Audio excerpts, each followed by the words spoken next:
আসসালামু আলাইকুম ওরহমতুল্লাহি ওবরকাতুহু। আমার আগে থেকে একটা প্ল্যান ছিল যে এবার আমি নিজে গুড় তৈরি করব এবং আপনাদেরকে সেই গুড় তৈরির ভিডিও দেখাবো, কারণ চারিদিকে গুড়ের যে ভেজালের ছড়াছড়ি এজন্য গুড় খাওয়ার ইচ্ছাটাই মরে গেছিল।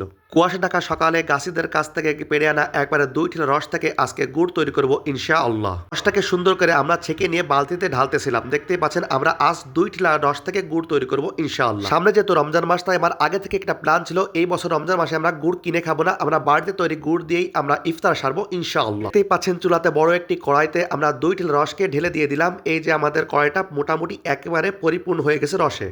কিছুক্ষণ জাল দেওয়ার পরে রসের উপরে একটা মলা তৈরি হয়, আমরা এটাকে স্থানীয় ভাষায় মলা বলি, যেটা সাদা ফেনার মতো। এটাকে হালকা করে ছেঁকে ফেলে দিতে হয়। আসলে বাজার থেকে কিনে খাওয়া গুড়ের যে পরিমাণ ভেজালের চারিদিকে ছড়াছড়ি, এজন্যই চিন্তা ভাবনা করলাম যে গুড় আর কিনে না খেয়ে যদি বাড়িতেই তৈরি করতে পারি তাহলে আসলে অনেকটা বেটার হয়। আমরা আস্তে আস্তে জাল দিচ্ছি আর রসটাও একটু একটু করে কমে আসতেছে এবং রসটা কমে দেখুন হালকা খয়েরি কালার চলে আসছে এবং এরপরে কমে একটা প্রায় গুড়ের ভাব চলে আসছে।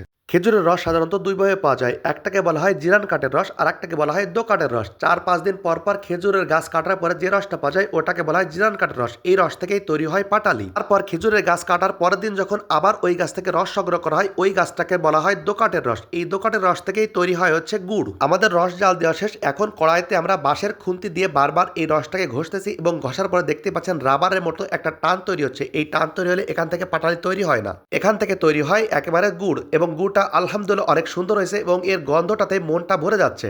আমাদের রস থেকে গুড় তৈরি করা কমপ্লিট, এখন আমরা এটাকে হাঁড়িতে ঢালতেছি। দেখুন মাশাআল্লাহ কি দারুণ একটা গুড়ের কালার আসছে এবং গুড়টা থেকে যে গন্ধ বেরোচ্ছে এটাতে মনটা আসলে ভরে যাচ্ছে। আমাদের গুড় তৈরি কমপ্লিট, এখন আপনারা মেপে দেখাচ্ছি। এই হাঁড়িটার ওজন 200 গ্রাম। আমাদের এই 2 টিলার রস থেকে 1 কেজি 700 গ্রাম গুড় তৈরি হয়েছে। সবাই ভালো থাকবেন। আসসালামু আলাইকুম রহমতুল্লাহি বারাকাতুহু।